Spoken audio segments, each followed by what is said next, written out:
OnePlus Nord CE3 Lite 5G இப்போ ஒரு புது அப்டேட் விட்டுருக்காங்க கைஸ். என்ன எப்போ பார்த்தாலும் வேறு அப்டேட்டாக சொல்கிறேன்னு கேட்டிங்கன்னா என்ன கைஸ் பண்ணுறது, நிறைய அப்டேட்டாக விட்டு தள்ளுறாங்க. இது ஒரு சின்ன அப்டேட் தான் கைஸ். இந்த அப்டேட்டில் என்ன இருக்குதுனாக்கா, you can now close the preview floating window after taking ஸ்க்ரீன்ஷாட்னு போட்டுருக்காங்க.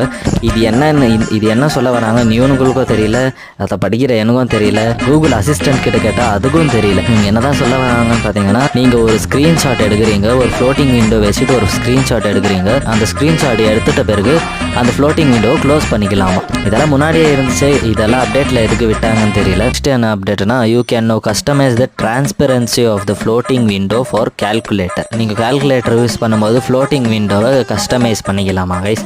அது என்ன கஸ்டமைஸ்ன்னு அப்டேட் பண்ணிட்டு பார்த்தேன், ஒரு கஸ்டமைஸும் இல்லை, ஒன்றும் இல்லை. அப்டேட் பண்ணுறதுக்கு முன்னாடி என்ன மாதிரி இருந்துச்சோ அதே மாதிரி தான் அப்டேட் பண்ண பிறகும் இருக்குது. ஸோ இதெல்லாம் ஒரு அப்டேட், ஆனால் இதெல்லாம் ஒரு அப்டேட்டே இல்லை. இதெல்லாம் அப்டேட் பண்ணாதீங்க கைஸ். வீடியோவில் தான் வீடியோ பிடிச்சிருந்தா லைக் பண்ணுங்கள், ஃப்ரெண்ட்ஸ் அண்ட் ஃபேமிலிக்கு இந்த வீடியோ ஷேர் பண்ணுங்கள்.